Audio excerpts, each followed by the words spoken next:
إن الحمد لله نحمده ونستعينه ونستغفره ونعوذ بالله من شرور أنفسنا ومن سيئات أعمالنا من يهده الله فلا مضل له ومن يضلل فلا هادي له وأشهد أن لا إله إلا الله وحده لا شريك له وأشهد أن محمدا عبده ورسوله يا أيها الذين آمنوا اتقوا الله حق تقاته ولا تموتن إلا وأنتم مسلمون يا أيها الناس اتقوا ربكم الذي خلقكم من نفس واحدة وخلق منها زوجها وبث منهما رجالا كثيرا ونساء واتقوا الله الذي تساءلون به والأرحام إن الله كان عليكم رقيبا يا أيها الذين آمنوا اتقوا الله وقولوا قولا سديدا يصلح لكم أعمالكم ويغفر لكم ذنوبكم ومن يطع الله ورسوله فقد فاز فوزا عظيما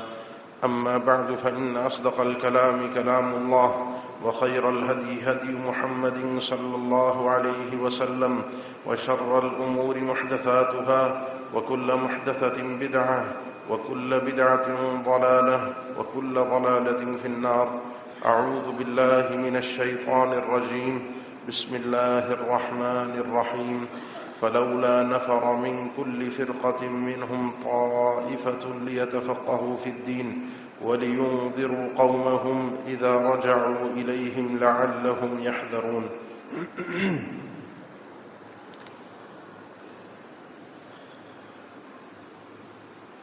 اللہ تعالی نے اپنے نبی جناب محمد الرسول اللہ صلی اللہ تعالی علیہ وسلم کے حوالے سے، آپ کی رسالت کے حوالے سے سورہ توبہ میں ذکر فرمایا ہے، هو الذی ارسل رسولہ بالہدی ودین الحق لیظہرہ علی الدین کلہ۔ اللہ وہی ہے جس نے اپنے رسول کو، پیغمبر کو بھیجا دو چیزیں دے کر، بالہدی ودین الحق، ایک ہے ہدا اور ایک ہے دین حق۔ ان دو کلمات کی مختلف تفاسیر اہل علم نے ذکر فرمائی ہیں تعبیر کے اعتبار سے۔ اس میں ایک تفسیر امام ابن کثیر رحمہ اللہ نے ذکر کی ہے، بالہدی ودین الحق ای بالعلم والعمل الصالح۔ آپ صلی اللہ علیہ وسلم کی شریعت کا، رسالت کا پورا خلاصہ دو چیزوں میں ہے، ایک چیز علم ہے اور دوسری چیز عمل صالح ہے۔ ان دونوں چیزوں کے بغیر انسان دین اسلام پر صحیح معنی میں عمل نہیں کر سکتا۔ غیر المغضوب علیہم ولا الضالین، ہم ہر نماز میں کہتے ہیں پروردگار سے کہ اللہ ہمیں نہ مغضوب علیہم سے بنانا اور نہ ولا الضالین سے بنانا۔ مغضوب علیہم وہ لوگ ہیں جن کے پاس علم تھا، معلومات تھیں، معرفت تھی، عمل نہیں تھا، اور ضالین وہ لوگ تھے جن کے پاس عمل تھا، عبادتیں تھیں، لیکن ان کے پاس علم نہیں تھا کہ کس طرح سے اللہ کی عبادت کرنی ہے۔ یہ دونوں چیزیں لازم و ملزوم ہیں، علم بھی اور عبادت بھی۔ وہ عبادت انسان کو گمراہ کر دیتی ہے، بدعات کی طرف لے جاتی ہے، فساد کی طرف لے جاتی ہے، فتنوں میں ڈال دیتی ہے جو عبادت علم سے خالی ہوتی ہے۔ اس کو میں آگے چل کے انشاءاللہ دلائل سے بات کو واضح کروں گا۔ اور وہ علم زمین پر فساد برپا کر دیتا ہے، تباہی مچا دیتا ہے، جس علم کے ساتھ عمل مقرون نہ ہو، عمل ساتھ ملا ہوا نہ ہو۔ آواز آ رہی ہے؟ صاف آواز، کلیئر ہے، گونج تو نہیں رہی؟ اس لیے دو چیزوں کو ساتھ میں ملا کر سمجھنا ضروری ہے۔ ہم بتوفیق اللہ تعالی و فضلہ اعمال کے اوپر مداومت بھی اختیار کرتے ہیں۔ ابھی توفیق الہی سے ہم نے رمضان کا مہینہ گزارا، اس مہینے میں جس طریقے سے ہماری عبادت کے ساتھ تعلقات تھے، ہمارا جس طرح کا عمل تھا، وہ اس بات کی دلیل تھا کہ ہم پروردگار کے چاہنے والے ہیں حقیقت میں۔ پھر شیطان غالب آتا ہے، پھر خواہشات آتی ہیں، اس کا توڑ انسان اس چیز کی رکاوٹ جو کھڑی کرتا ہے وہ ہوتی ہے علم کے ذریعے سے. علم کیا ہے؟ علم والے کون ہیں؟ اس علم کے میں اپنی بات اگر کروں تو مجھے ذاتی فائدے کیا ہیں؟ دیکھیں، دو چیزیں ہیں. جس علم کی فضیلت، فضائل بات قرآن و حدیث میں کی گئی ہے، وہ علم اللہ اور اس کے رسول کی معرفت، ان کی تعلیمات کو سمجھنے کا علم ہے. ہر وہ علم ہے جو آپ کو رب تعالیٰ کی معرفت دے دے، رب تعالیٰ کے قریب کر دے. باقی اس کے علاوہ جو دنیا کے دیگر فنون ہیں جو ہم جی رہے ہیں، یہ میں مائک لگا کر بیٹھا ہوں، آخر یہ بھی کسی علم کی ایجاد تو ہوگی. یہ پنکھے کے نیچے ہم بیٹھے ہیں، اے سی چل رہا ہے، یہ بھی کسی علم، اس کے پیچھے کوئی نہ کوئی ٹیکنالوجی تو ہوگی، کوئی نہ کوئی دریافت تو ہوگی، کوئی نہ کوئی کوشش تو ہوگی. یہ دنیا ہے. شریعت اس دنیا سے آپ کو روکتی نہیں ہے. اللہ کے نبی صلی اللہ علیہ وسلم نے زید ابن ثابت کو سریانی زبان سیکھنے کے لیے کہا تھا، اور 17 دن میں انہوں نے زبان سیکھی تھی. اس کی ضرورت تھی کہ رسائل آتے ہیں، پیغامات آتے ہیں، اس کے لیے ہمارے پاس ایک شخص ایسا ہونا چاہیے. یہ دنیا کی ضرورت ہے، اور ہمارے پاس ایسے افراد ہونے چاہیے کہ جو اس فن کی معرفت رکھتے ہوں، اس فن میں آگے ہوں، ان فنون کے اندر. ہم اس میں کسی دوسرے کے محتاج نہ ہوں. لیکن ایک کام کر لیجئے، جو بھی حضرات ان علوم سے، فنون سے وابستہ ہیں دنیا کے، اگر اس میں انسان کی نیت تھوڑی سی چینج ہو جائے. یہ نیت جو ہوتی ہے نا، اس کو اہل علم اپنی کتابوں میں ذکر کرتے ہیں کہ یہ تجارت العلماء ہوتی ہے. نیت سے علماء جو ہے وہ تجارت کرتے ہیں، اللہ سے سودے کرتے ہیں، ایک کام میں ڈبل اجر و ثواب کے حصول کی کوشش کرتے ہیں، جو سمجھدار لوگ ہوتے ہیں. تو یہ جو دنیا کے کام ہوتے ہیں، انسان صرف اپنی نیت کی تبدیلی سے، سوچ کی تبدیلی سے کام وہی کر رہا ہوگا، لیکن اس کو اس پر اجر مل رہا ہوگا. اس کی ایک چھوٹی سی مثال اگر میں آپ کو حدیث سے پیش کر دوں، سیدنا سعد بن ابی وقاص رضی اللہ تعالیٰ عنہ کو اللہ کے نبی صلی اللہ علیہ وسلم نے فرمایا تھا کہ انک لن تنفق نفقۃ تبتغی بها وجہ اللہ الا اجرت علیہا. تم کچھ بھی خرچ کرتے ہو اپنے اوپر، اپنے بیوی بچوں پر، ہم تو اس پر کوئی ثواب تو سمجھتے ہی نہیں ہے نا. میں اگر کوئی اچھی جمعے کے دن خوشبو لگا کر آ رہا ہوں، میں جمعے کے دن اچھا لباس پہن کر آ رہا ہوں، میں اگر اللہ نے مجھے دیا ہے، نوازا ہے، میں اپنی سہولت کے لیے اپنے لیے گھر میں اے سی یا گاڑی میں اے سی کا کوئی بندوبست رکھتا ہوں، یہ میں اپنے اوپر خرچ کر رہا ہوں. گاڑی میں تو سب کی اے سی چلتا ہے، جس کی بھی گاڑی میں ہے، اس گرمی کے موسم میں سب چلا رہے ہیں. بات کو تھوڑا سا سمجھیے گا.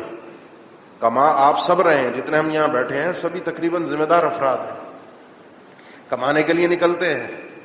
آپ صلی اللہ علیہ وسلم نے فرمایا کہ تب تغی بہا وجہ اللہ، وہ گھر میں جب تم کما کر لاتے ہو، حتی ما تجعل فی امراتک، وہ تمہاری بیوی ایک لقمہ کھانا کھاتی ہے، اس ایک ایک لقمے پر تمہارے لیے ثواب ہے، اجر ہے، اس شرط کے ساتھ کہ تب تغی بہا وجہ اللہ، اس خرچ کرنے پر تمہیں اللہ کی رضا مطلوب ہو، تمہیں اللہ کا دیدار مطلوب ہو.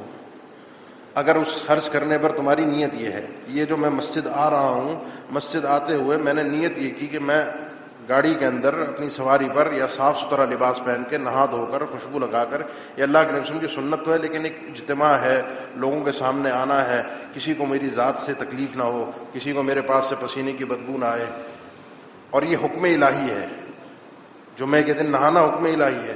یہ آپ کا جو عادتی کام ہوتا ہے، یہ نیت کے کھیل سے انسان اس پر ثواب حاصل کر لیتا ہے. تو یہ جو فنون ہے دنیا کے، اب اگر آپ بات کو سمجھیں، ایک طبیب ہے، ایک معالج ہے، آج کل جس انداز کا یہ کاروبار چلا ہوا ہے وہ تو آپ سب واقف ہیں.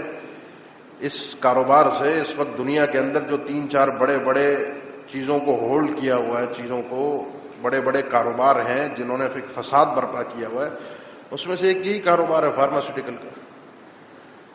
اب یہی طبیب اور معالج صرف اپنا علاج کرتے ہوئے نیت کو تبدیل کر لیتا ہے کہ میں نے اللہ کے حکم کی وجہ سے اللہ کے بندوں کو فائدہ پہنچانا ہے. خیر الناس من ينفع الناس، بہترین آدمی وہ ہے جو لوگوں کو فائدہ پہنچاتا ہے. اب وہ ایک ایک ایک مریض کو جو دیکھ رہا ہے، فیس بھی لے رہا ہے، لیکن اس کے باوجود بھی چونکہ اس کی نیت ایسی ہے، اس کو ایک ایک مریض پر، ایک ایک علاج پر پورا پورا اجر و ثواب حاصل ہوگا۔ اب اس کا یہ سیکھنا، جب یہ سیکھنے گیا تھا، جب یہ طبیب اور معالج بن رہا تھا، جب یہ ٹیکنالوجی کا علم حاصل کر رہا تھا، اس وقت اگر اس نے نیت اپنی اچھی رکھی تھی تو اس کا یہ سیکھنا بھی اجر بن جاتا ہے، کیونکہ اس کی نیت اللہ کی رضا ہے۔ لیکن علم شرعی کیا ہے؟ علم شرعی ایسا نہیں ہے۔ علم شرعی اس میں تو نیت رضا الہی کی ہونی، کیونکہ کام ہی اللہ کے لیے ہے۔ اس علم سے دنیا کمائی نہیں جاتی۔ کوئی یہ پوچھے کہ علم عبادت ہے، علم شرعی عبادت ہے، اپنی ذات میں مستقل عبادت ہے۔ یعنی کوئی شخص پڑھ رہا ہے، اگر قرآن کا علم حاصل کر رہا ہے، قرآن کی تفسیر کو سمجھنے کی کوشش کر رہا ہے، آپ صلی اللہ علیہ وسلم کے فرامین کو سمجھنے کی کوشش کر رہا ہے، اپنی عبادت کو سدھارنے کی، صحیح کرنے کی کوشش میں لگا ہوا ہے، یہ اپنی ذات میں عبادت ہے۔ اس میں تو ہر عبادت کی طرح نیت کی ضرورت ہے۔ وہ نیت ہوتی ہے اخلاص، کہ میں صرف اللہ کے لیے کام کر رہا ہوں۔ اسی لیے امام احمد رحمہ اللہ فرماتے تھے کہ لیس شیء، کوئی چیز دنیا میں ایسی نہیں ہے جو مقابلہ کر سکے، برابر ٹھہر سکے علم کے، لمن صحت نیت ہو، جس آدمی کی نیت درست ہو اور وہ علم حاصل کر رہا ہو، اس جیسا دنیا پر کوئی دوسرا افضل آدمی نہیں ہے۔ فضیل بن عیاض رحمہ اللہ فرمایا کرتے تھے، دنیا میں سب سے افضل ترین چیز، اس دنیا کے اوپر انسانوں میں سب سے افضل ترین چیز آپ کیا سمجھتے ہیں؟ کیا ہے؟ نبوت ہے، رسالت ہے۔ اللہ کسی کو نبی بنا دے، اللہ کسی کو رسول بنا دے۔ خیر، ہم نے تو یہ مسلم قاعدہ قرآن و حدیث سے جان لیا ہے، اس بات کو ہمیں 100% ہمیں پتہ ہے کہ کوئی نبی اب نہیں آئے گا قیامت تک، اب قیامت تک۔ اسی لیے کبھی ہم میں سے شاید کسی کے دل میں نبی بننے کی تمنا بھی نہ پیدا ہوئی ہو، ہونی بھی نہیں چاہیے۔ لیکن اگر یہ دروازہ کھلا ہوتا، ہم کسی پچھلے دور کے ہوتے، اللہ کے نبی صلی اللہ علیہ وسلم سے پہلے، تو دل میں انسان کی کوشش، حسرت تو ہوتی کہ کاش میں بھی یہ افضل انسان بن سکوں۔ لیکن اب یہ دروازہ بند ہے، اب آپ یہ حسرت بھی نہ کیجیے، لیکن ان انبیاء جیسا بننے کی حسرت ضرور کیجیے، کوشش ضرور کیجیے۔ ان انبیاء جیسی دنیا میں، اس زمین پر انسانوں میں کوئی دوسری مخلوق نہیں ہے، یہ افضل ترین لوگ ہیں، اور یہ عطائی ہے۔ اللہ یصطفی من الملائکۃ رسلا ومن الناس، اللہ عطا کرتا ہے، چنتا ہے، اختیار کرتا ہے رسولوں کو۔ تو یہ رسول اللہ کے اختیار ہے۔ اب میں اور آپ رسول تو بن ہی نہیں سکتے، وہ تو ویسے ہی معاملہ ختم ہو چکا ہے۔ لیکن فضیل بن عیاض فرماتے ہیں رحمہ اللہ، اس کے بعد جو افضل ترین چیز ہے وہ ہے انبیاء کی وراثت۔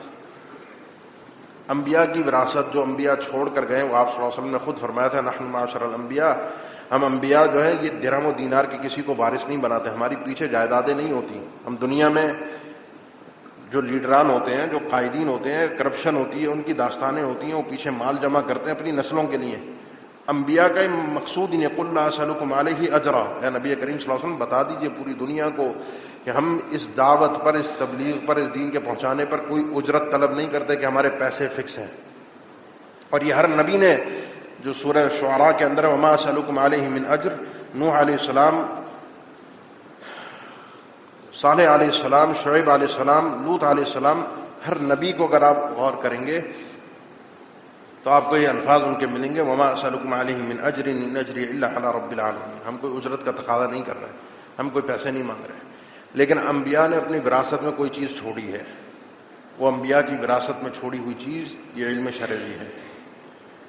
اس علم شرعی، یہ اللہ کی معرفت کا علم، اللہ کی عبادت کو صحیح طریقے سے حاصل کرنے کا علم، یہ ہر مسلمان کے لیے حاصل کرنا فرض ہے، لیکن دو طرح سے فرض ہے، جس کو اہل علم اپنی اپنی اصطلاحات میں کہتے ہیں۔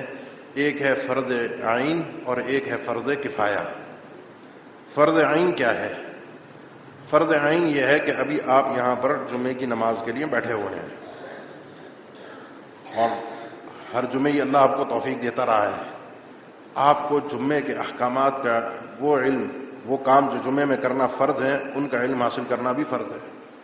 وہ کام جو مسنون ہے، ان کا بھی پتہ ہونا چاہیے آپ کو، تاکہ اس جمعے میں حاضری ہو آپ کی تو آپ سے کوئی غلطی ایسی سرزد نہ ہو جس سے جمعے کا ثواب ضائع ہو جائے۔ اس جمعے میں بیٹھنے کے آداب کیا ہیں، حاضری کے آداب کیا ہیں، پہلے کیا کر کے آنا ہے، بیٹھنے میں کیا کرنا ہے، بیٹھنے کے بعد کیا کرنا ہے، پھر جو نماز ادا کرنی ہے اس نماز میں کیا کرنا ہے اور کیا نہیں کرنا. ان ساری چیزوں کا علم ہر اس آدمی پر فرض ہے جس پر یہ عبادت فرض ہے. دیکھیں نا، ابھی حج کا موقع آ رہا ہے، اب جگہ جگہ آپ نے اشتہار لگے ہوئے دیکھیں، کلاسز ہو رہی ہیں حج کی. جو بھی حجاج کرام جانے والے ہیں وہ ان کلاسز میں شرکت کریں، علم حاصل کریں، پتہ کریں کہ انہوں نے وہاں جا کے کرنا کیا ہے. اگر یہ علم حاصل کیے بغیر چلے گئے، پتہ کچھ بھی نہیں ہے، عمرہ یا حج کرنے پہنچ گئے، تو سوائے بربادی کے، سوائے تھکاوٹ کے، سوائے خسارے کے کچھ اور حاصل نہیں ہوگا.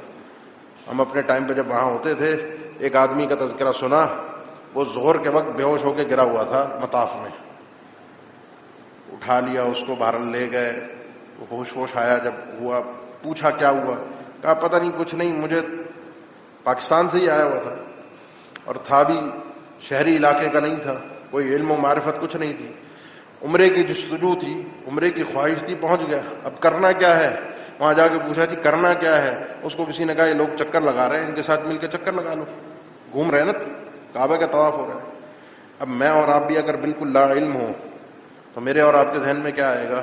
جس طریقے سے نماز ہو رہی ہوتی ہے، سب نماز پڑھ رہے ہیں، میں آ کر شامل ہوا، اب یہ نماز کا اینڈ ہوگا نا، سب سلام پھیریں گے، میں بھی سلام پھیر دوں گا.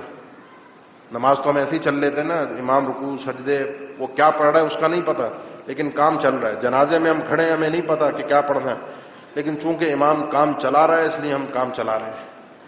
اب وہ بھی گھومتا رہا، طواف تو رکتا ہی نہیں. وہ تو جس نے 7 چکر کیے وہ نکل کے چلا گیا، پیچھے سے اور دنیا شامل ہو گئی. وہ صبح فجر کے بعد سے ظہر تک گھومتا ہی رہا. کس وجہ سے؟ علم نہیں تھا، علم شرعی نہیں تھا. اس لیے جو عبادت انسان پر فرض ہے، جو کام انسان نے کرنا ہے، اس کا علم حاصل کرنا ضروری ہے. ایک انسان اپنا قدم رکھتا ہے، پاؤں رکھتا ہے بازار میں، دکان پہ، تجارت کی نیت سے، میں تجارت کرنے جا رہا ہوں، اور مجھے خوشی ہوتی ہے جب بہت سے لوگ اپنے سوالات بھیجتے ہیں، کوئی کاروباری ڈیل کر رہے ہیں، کوئی کسی کے ساتھ کوئی انویسٹمنٹ ہو رہی ہے ان کی، کوئی بھی معاملہ طے ہو رہا ہے، کوئی نیا کام کرنے جا رہے ہیں، تو لوگ پوری تفصیل کے ساتھ سوال بھیجتے ہیں کہ جی یہ چیز ہے، یا یہ ایگریمنٹ بنا ہے، یا یہ ہم نے طے کیے ہیں شرائط، یا یہ کاروبار ہے، یہ کام ہے، اس کا شرعی حساب سے کیا معاملہ ہونا چاہیے. آپ اس قدم رکھنے سے پہلے آپ کے پاس اس کا علم حاصل کرنا ضروری ہے، فرض ہے، آپ پر لازمی ہے. اس کے بغیر قابل قبول نہیں ہے معاملہ. یہ جہالت جو ہے یہ قبول ہو جاتی، معافی کا ذریعہ بن جاتی اگر کوئی آدمی ایسا ہوتا جو جنگلوں میں رہتا ہے، کوئی افریقہ کے جنگلات میں رہتا ہے، کہ جہاں اس کے پاس کوئی ذریعہ ہی نہیں ہے، کوئی وسیلہ ہی نہیں ہے، کوئی پتے، کوئی جاننے کے لیے کوئی ہے ہی نہیں، تو چلو وہ جاہل رہ گیا. آپ اور میں تو علم و معرفت کے سمندر کے اندر رہتے ہیں. یہ شہری ماحول بھی ایک نعمت ہے اس زاویے سے کہ یہاں علوم اور معرفت کی راہیں کھلی ہوئی ہیں. لیکن میں بات کر رہا ہوں اس علم سے آگے دوسرے علم کی، جس کو اہل علم فرض کفایہ کہتے ہیں، اور وہ علم ہے شریعت کی بنیادوں کی حفاظت کا علم. اس علم کی جو فضیلت ہے، اس علم کا جو مقام ہے، وہ دنیا میں کسی اور چیز کا آپ کو مقام نہیں نظر آ سکتا. کیوں؟ آپ شریعت کی بنیادوں کی حفاظت کے لیے نکلتے ہیں، اپنا وقت لگاتے ہیں، اپنے آپ کو وقف کرتے ہیں، اپنی زندگی کا وقت دیتے ہیں شریعت کے زائد معاملات کی حفاظت کے لیے. ہم میں سے اکثر جو آپ میں سے واقف نہیں ہیں، ان کو ایک پروپیگنڈا ہے نا آج کے دور میں مدارس کے خلاف، یہ مدارس بے حیائی کے اڈے ہیں، یہ مدارس کچھ نہیں ہے، وقت ضائع کر رہے ہیں، نسلوں کو تباہ کر رہے ہیں، انہوں نے غریبوں کو، یتیموں کو پالنے کا ٹھیکہ لے کے رکھا ہوا ہے، یہاں کچھ نہیں ہے، بس یہاں یتیم پلتے ہیں. یہ ہمارے ذہنوں میں ایک سوچ بٹھا دی جاتی ہے میڈیا کے ذریعے سے، آوازوں میں، دیگر جگہوں سے، کہ یہاں علم نہیں ہے. لیکن آپ میں سے اگر کسی نے چند دن بیٹھا ہو جا کے، یا بیٹھے جا کے تجربہ حاصل کرے، تو آپ کو پتہ چلے گا علم کی بنیادیں کیا ہیں، علم کی گہرائی کیا ہے. جب آپ اس کی حفاظت کو سمجھنا شروع کریں گے، پھر آپ کو بات سمجھ میں آئے گی. میں نے شروع میں ایک بات کہی تھی کہ وہ عمل، ایک جملہ میں نے شروع میں کہا تھا، وہ عمل کہ جس عمل کے ساتھ علم نہ ہو، وہ عمل انسان کو فساد اور بربادی کی طرف لے جاتا ہے، بدعات اور خرافات کی تباہی اور فتنوں کی طرف لے جاتا ہے. یہ جب آپ بنیاد سے سیکھتے ہیں نا، پھر آپ کو پتہ چلتا ہے دین ہے کیا. فتنے ہیں کیا، غلط کیا ہے، صحیح کیا ہے، حق اور باطل کی تمیز، یہ انسان کو صحیح معنی کے اندر گہرائی کے ساتھ علم حاصل کرنے سے آتی ہے. پھر اس علم کا جب وہ محافظ بنتا ہے، اس علم کا پہرے دار بنتا ہے، پھر اس کو سمجھ میں آتا ہے کہ اللہ نے کیا یہ سمندر رکھا ہے. اسی لیے یہ علم جب انسان اس گہرائی کے ساتھ حاصل کرتا ہے، اس کا سب سے پہلا فائدہ یہ ہوتا ہے اللہ تعالیٰ اس بندے کو فتنوں سے محفوظ کر لیتا ہے. شہید اللہ انہ لا الہ الا هو والملائکۃ واولو العلم قائما بالقسط. یہ جو شہادت الوہیت ہے، اللہ کے ایک الہ ہونے کی شہادت ہے، گواہی ہے. اللہ نے استشہاد کیا ہے کہ میری اس گواہی کو، میرے ایک الہ ہونے کے اوپر اہل علم بھی گواہ ہے، اور اہل علم اپنے علم سے گواہ ہے. سب سے بڑا فتنہ انسان کے اوپر جو حملہ آور ہوتا ہے وہ اس کے ایمان پر ہوتا ہے. امام مالک رحمہ اللہ اسی لیے فرماتے ہیں کہ آپ امت میں دیکھیں گے کہ بہت سی قومیں آئیں، ان قوما ابتغوا العبادہ، وہ عبادت میں آگے بڑھتے گئے، خوب عبادتیں کی لیکن علم حاصل نہیں کیا. فخرجوا علی امت محمد صلی اللہ علیہ وسلم باسیافہم.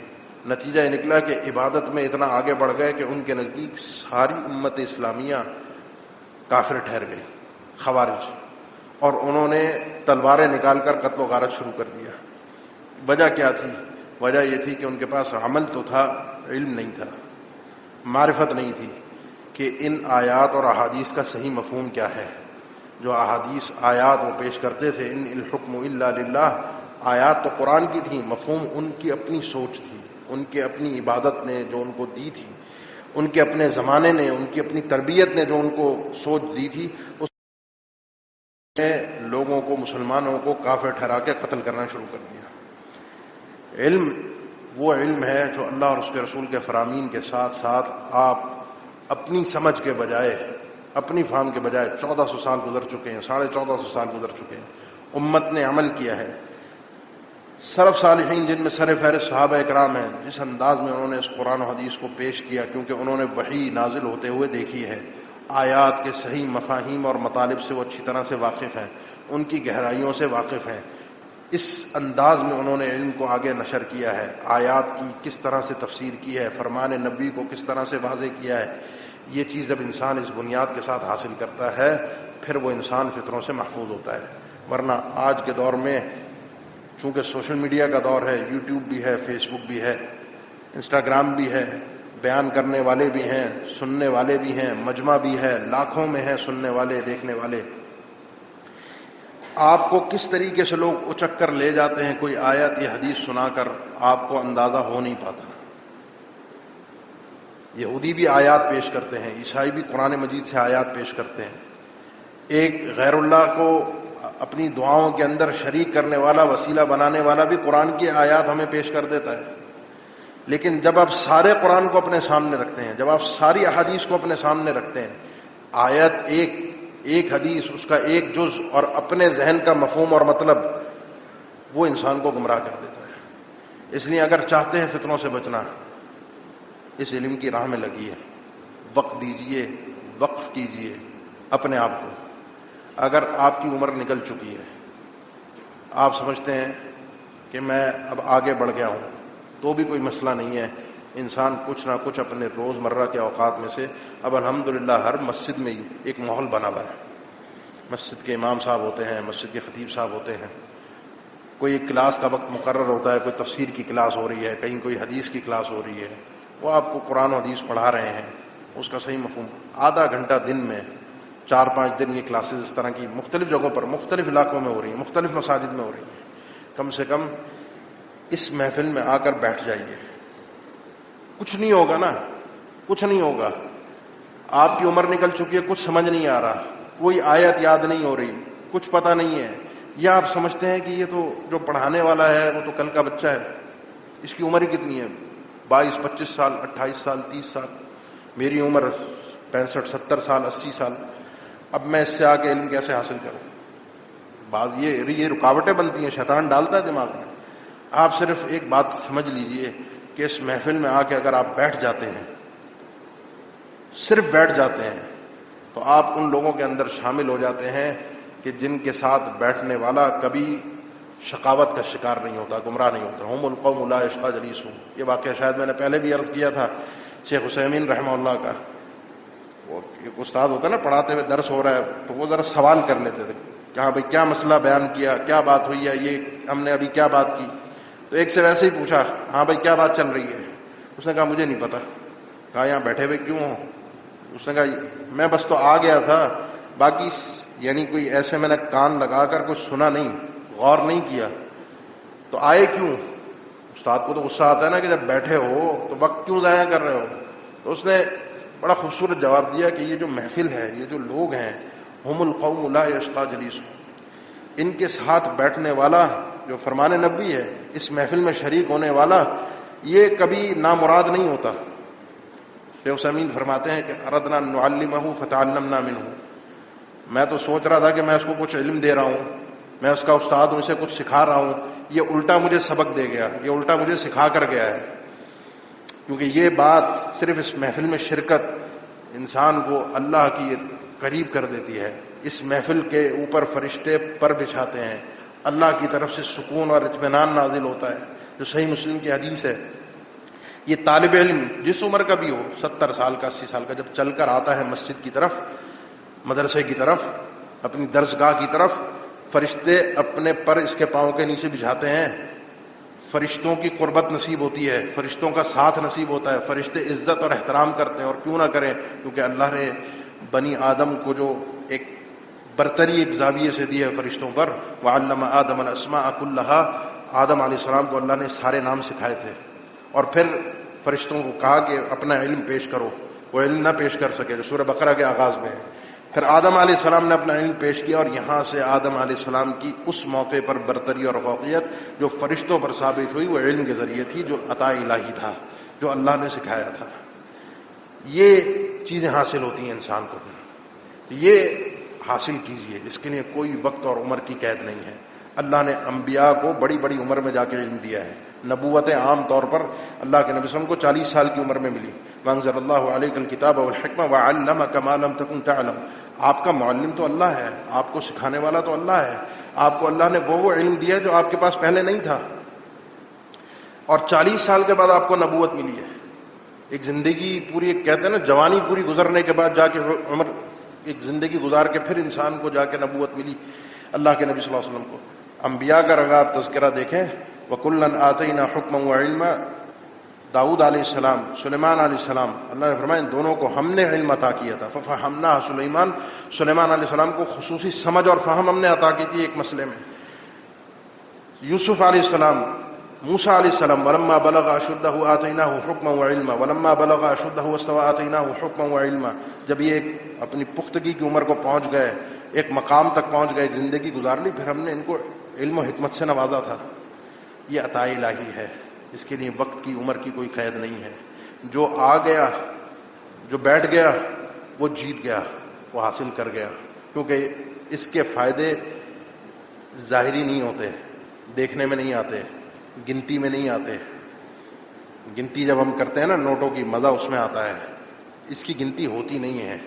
اس سے اللہ تعالیٰ بس عزت عطا فرماتا ہے. یرفع اللہ الذین آمنوا منکم، رفعت عطا فرماتا ہے، مقام بلند کرتا ہے. قل هل يستوي الذین یعلمون والذین لا یعلمون. وہ برابر نہیں ہو سکتے جو عالم ہے اور جو غیر عالم ہے. علم کی اتنی فضیلت ہے، اتنی کافی ہے کہ جو عالم نہیں بھی ہوتا وہ بھی علم کے ساتھ اپنے آپ کو جوڑنے کی کوشش کرتا ہے. اور جہالت کی مذمت کے لیے اتنا ہی جملہ کافی ہے کہ جو جاہل ہوتا بھی ہے وہ بھی اپنے آپ کو جہالت سے منسوب نہیں کرتا. اور جس کے پاس حقیقی علم ہو وہ مقام اور مرتبے تک پہنچ جاتا ہے. دوسری بات ذرا سا غور سے سمجھیے گا. دوسری بات یہ ہے کہ آپ کے پاس آپ کے بچے ہیں، آپ کی اولادیں ہیں، جو اب ایک مقام، ایک عمر طے کر رہے ہیں. جب بچہ بڑا ہوتا ہے نا، فلما بلغ معه السعی، جب بچہ اتنا بڑا ہو گیا کہ اب کام میں ہاتھ بٹانے اور کام کاج کے لیے ساتھ دینے کے لیے دکان پہ، فیکٹری پہ ساتھ کھڑا ہوگا، ساتھ کام کرے گا، اپنا ہی ہے نا، کوئی چوری چکاری کا ڈر بھی نہیں ہے. وہ کام کو اپنے حساب سے لے کر چلے گا. بنایا بھی ان کے لیے ہے، کیا بھی ان کے لیے، کام بڑا کھڑا بھی میں نے ان کے لیے کیا، اپنی نسلوں کے لیے. انہوں نے ہی ساتھ جوڑنا ہے. جوڑیے، ضرور جوڑیے. لیکن ایک بات یاد رکھیے، جب میں اس دنیا سے جاؤں گا، میں اپنی قبر میں جاؤں گا، میں اس دنیا سے رخصت ہوں گا، میری آنکھیں بند ہوں گی، تو آپ یقین جانیے اس وقت کے جو حالات ہیں نا، وہ یا تو وہی آدمی بیان کر سکتا ہے جو اس مقام سے ہوا ہو، گزرا ہو، لیکن اس مقام سے گزرنے کے بعد کوئی پلٹ کر آتا نہیں ہے، یا پھر ہمیں وہ بیان کر سکتا ہے جو اس مقام غیبی کا، اس ساری کیفیات کا حقیقی علم رکھتا ہے، اور وہ ہے عالم الغیب والشہادہ، میرا پروردگار۔ یہ جو کیفیت ہے نا اس موقع کی، اس وقت اللہ کے نبی صلی اللہ علیہ وسلم کا فرمان، جب انسان دنیا سے چلا جاتا ہے، عمل ختم ہو گئے، انقطع عنہ عملہ، جو میں نے کرنا تھا کر گیا، اب ختم، میں نمازیں پڑھ رہا تھا ختم ہو گئی، روزے رکھ رہا تھا ختم ہو گئے، حج کیے آگے زندگی بھر حج ہوتے رہیں گے، عمرے ہوتے رہیں گے، میرا وجود نہیں ہے، میرا حج نہیں ہوگا، دعائیں جتنی کی ختم، اذکار جو کیے، معاملہ ختم۔ لیکن 3 قسم کے اعمال ایسے ہیں جو جاری رہتے ہیں پیچھے مرنے کے بعد بھی۔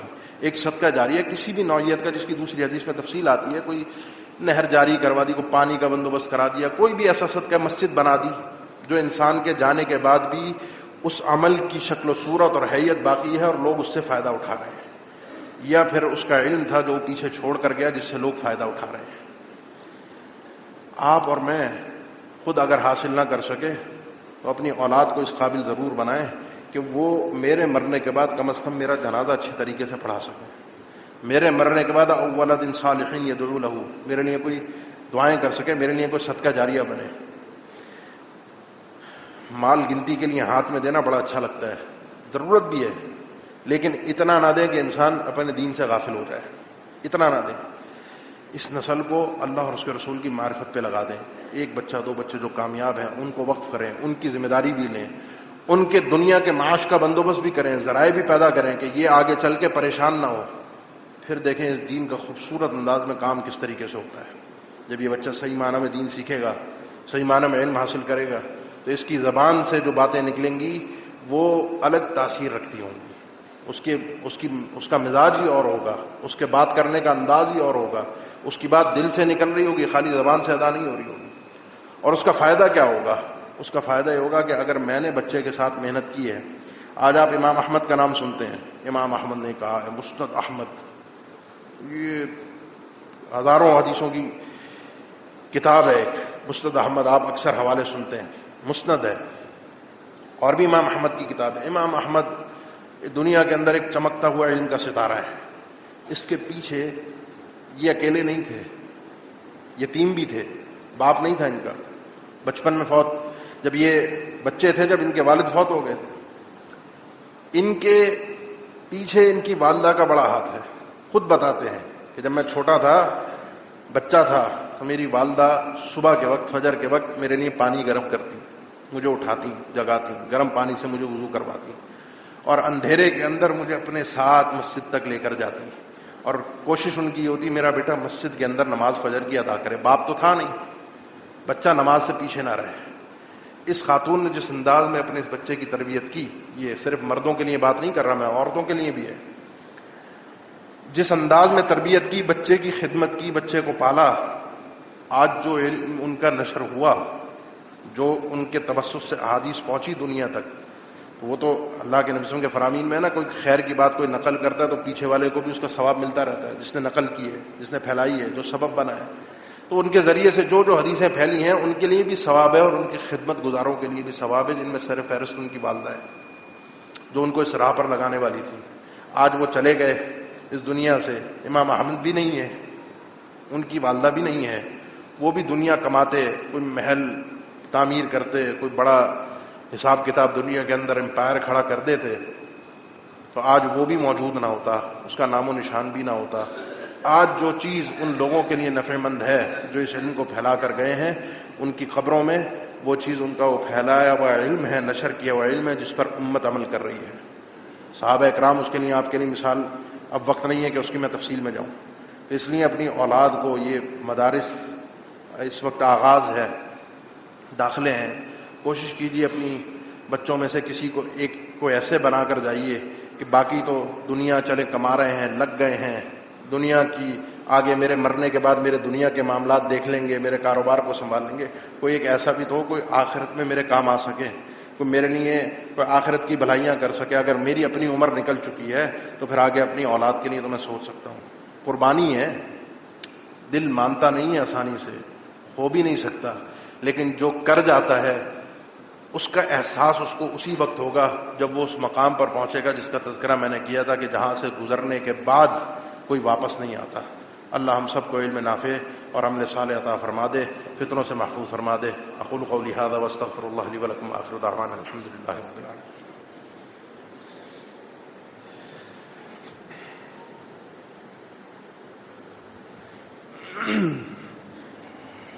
الحمد للہ علی احسانہ والشکر لہ علی توفیقہ وامتنانہ، واشهد ان لا الہ الا اللہ وحدہ لا شریک لہ تعظیما لشأنہ، واشهد ان محمدا عبدہ ورسولہ الداعی الی رضوانہ، صلی اللہ علیہ وعلی آلہ واصحابہ واخوانہ وسلم تسلیما کثیرا، اما بعد۔ عام طور پہ طلب علم سے، علم شرعی سے جو لوگ جڑتے ہیں معاشرے میں ان کی عزت نہیں ہوا کرتی، کیونکہ اس طلب میں، اس علم کے حاصل کرنے میں مال نہیں ہے۔ آج کے دور میں عزت مال کی ہے، عام طور پہ عزت نہیں ہے، اور جو گزر گئے ہم ان کی بھی عزت نہیں کرتے۔ جو پرانے اہل علم گزرے ہیں، کوئی زہری ہو گیا، کوئی محمد بن سیرین ہو گیا، کوئی نام بڑی بدتمیزی سے لوگ لینے والے حضرات موجود ہوتے ہیں، نہ کسی امام کا ادب، نہ کسی عالم کا ادب، جو ہمارے اندر بھی یہ صفت پائی جاتی ہے، ہمارے اندر بھی یہ بد اخلاقی ہے۔ یہ لوگ جو دنیا سے چلے گئے ہیں اور جو موجود ہیں، جو علم سے وابستہ ہیں، اللہ نے ان کا مقام بلند کیا ہے۔ یرفع اللہ الذین آمنوا منکم والذین اوتوا العلم درجات، ان کا علم مقام اللہ نے بلند کیا ہے۔ 3 چیزیں ایسی ہیں کہ جس میں اللہ تعالیٰ نے اعلان جنگ کیا ہے، میں جنگ کروں گا اس آدمی کے ساتھ۔ ایک آپ جانتے ہیں سود ہے، کہ اگر نہیں چھوڑتے فأذنوا بحرب من اللہ ورسولہ، تمہاری اللہ اور اس کے رسول کے ساتھ جنگ ہے، اعلان جنگ کر دو۔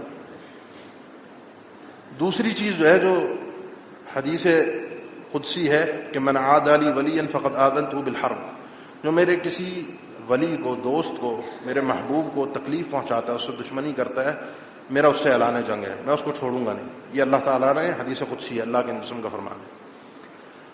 امام نووی نے ذکر کیا ہے کہ دونوں امام شافعی اور امام ابو حنیفہ رحمہم اللہ، یہ دونوں کہتے ہیں ان لم یکن العلماء اولیاء اللہ فلیس للہ ولی، اگر اس زمین پر علماء اللہ کے ولی نہیں ہیں تو پھر زمین پر کوئی اور بھی اللہ کا ولی موجود نہیں ہے۔ جس کو جتنی اللہ کی معرفت ہوتی ہے اتنا ہی وہ اللہ کے قریب ہوتا ہے، اتنا ہی وہ اللہ کا دوست ہوتا ہے۔ ملنگ آدھے کپڑے پہن کر، پورے ننگے گھوم کر، نشے میں دھت، یہ ولی اللہ کی صفت نہیں ہے۔ ولی اللہ وہ ہوتا ہے جو جتنی زیادہ اللہ کی پہچان اور معرفت رکھتا ہے، اور یہ سب سے زیادہ اس میں سر فہرست علماء ہوتے ہیں۔ اور جو ان سے دشمنی رکھتا ہے، جو ان سے لڑتا ہے، جو ان کے مقابلے میں اترتا ہے، اللہ نے فرمایا ہے میرا اس سے اعلان جنگ ہے۔ اس لیے کچھ اور نہ کیجئے، ہم اپنی بات کرتے ہیں، ہم کچھ اور نہ کریں، نہیں کر سکتے، علم حاصل نہیں کر رہے، علم میں نہیں لگ رہے، نہیں اپنے اولاد کو لگا رہے، تو کم از کم جو یہ اس علم سے وابستہ لوگ ہیں نا، ان کی قدر کیجئے، ان کا احترام کیجئے، ان کی عزت کیجئے، ان کے خلاف پروپیگنڈے کا حصہ مت بنیے۔ اگر کرتے رہیں گے تو وہ تو قیامت کی نشانی ہے، پوری ہونی ہے کہ اللہ تعالیٰ علم کو نہیں اٹھائے گا، علماء کو اٹھا لے گا، اور یہ علم کا اٹھ جانا قیامت کے وقوع پذیر ہونے کی سب سے بڑی علامت ہے۔ قیامت اس وقت تک قائم نہیں ہوگی جب تک زمین پر اللہ اللہ کا ورد ہوتا رہے گا، اللہ کا نام لیا جاتا رہے گا، اور جب یہ علم اٹھ جائے گا تو یہ نام اٹھ جائے گا۔ یہ صحائف تو ہوں گے، مصحف تو ہوں گے، قرآن تو ہوگا، اوراق ہوں گے، سیاہی ہوگی، الفاظ لکھے ہوں گے، لیکن پڑھنے والے کو پڑھنا نہیں آئے گا۔ یہ ہوگا کیسے؟ جب ہم یہ پروپیگنڈے کرتے رہیں گے، یہ باتیں پھیلاتے رہیں۔ قرآن کو صرف پڑھنا نہیں ہے، قرآن کو رٹا نہیں لگانا، قرآن کو دیکھ کر پڑھنے کا، تلاوت کا کوئی فائدہ نہیں ہے، کوئی اجر و ثواب نہیں ہے۔ جب یہ دروازے کہنے والے کہہ کر بند کرتے رہیں گے، بچے مدرسوں میں آنا بند ہو جائیں گے، آگے پڑھانے والے نہیں ہوں گے، ان کی قدر و اہمیت، منزلت ہم ختم کر دیں گے پڑھانے والوں کی، قرآن پڑھانے والوں کی۔ کل کو اس طرح کا کوئی بننے کو تیار نہیں ہوگا، یہ علم اٹھتا جائے گا، اور جب یہ علم اٹھ جائے گا تو یہ سمجھ لیجئے قیامت آپ کے سر پر آن پہنچی ہے۔ اللہ کی رحمت کے، اللہ کی فضل کے دروازوں کو کھولنے کے لیے اس علم کا ساتھ دیجئے، عزت کیجئے، احترام کیجئے، دعائیں کیجئے۔ اللہ کے بندے دعائیں کرتے ہیں، اللہ کی مخلوق دعائیں کرتی ہیں، ایک چیونٹی دعا کرتی ہے، ایک پانی کے اندر مچھلی دعا کرتی ہے عالم کے لیے، مجھے بھی کم از کم شرکت کر لینی چاہیے۔ لَيَسْتَغْفِرُ لَهُ مَنْ فِي السَّمَاوَاتِ وَمَنْ فِي الْأَرْضِ، عالم کے لیے تو جو کچھ آسمانوں میں اللہ اور اس کے آسمانوں میں اللہ کی مخلوقات ہیں، زمین میں اللہ کی مخلوقات جو کچھ ہیں وہ سب ان کے لیے مغفرت اللہ سے استغفار کرتی ہیں۔ اللہ ہمیں بھی ان لوگوں میں شامل فرما دے جو اہل علم کا احترام کرنے والے ہوں، ان کے لیے مغفرت کی دعائیں کرنے والے ہوں، ان کی عزت کرنے والے ہوں، کیونکہ ان کی عزت سے علم کی عزت، علم کا احترام ہے۔ اللہ ہمیں ہم سب کو محفوظ فرمائے۔ ان الحمد للہ نحمده ونستعینه ونستغفره ونعوذ باللہ من شرور انفسنا ومن سیئات اعمالنا من يهده الله فلا مضل له ومن يضلل فلا هادي له واشهد ان لا اله الا الله وحده لا شريك له واشهد ان محمدا عبده ورسوله۔ اللهم صل على محمد وعلى آل محمد كما صليت على إبراهيم وعلى آل إبراهيم إنك حميد مجيد۔ اللهم بارك على محمد وعلى آل محمد كما باركت على إبراهيم وعلى آل إبراهيم إنك حميد مجيد۔ بہت سے بھائیوں نے دعاؤں کے لیے کہا ہے، ہمارے عبدالعزیز بھائی، ان کی تائی کا بھی پچھلے ہفتے انتقال ہوا ہے، اللہ تعالیٰ ان کی مغفرت فرمائے۔ بہت سے بیماروں نے بھی کہا تھا، اللہ بیماروں کو بھی صحت عافیت والی زندگی عطا فرمائے۔ عباد اللہ، ان اللہ یأمر بالعدل والإحسان وإیتاء ذی القربى وینہی عن الفحشاء والمنکر والبغی یعظکم لعلکم تذکرون، فاذکروا اللہ الجلیل یذکرکم واشکروہ علی آلائہ ونعمہ یزدکم ولذکر اللہ اکبر واللہ یعلم ما تصنعون۔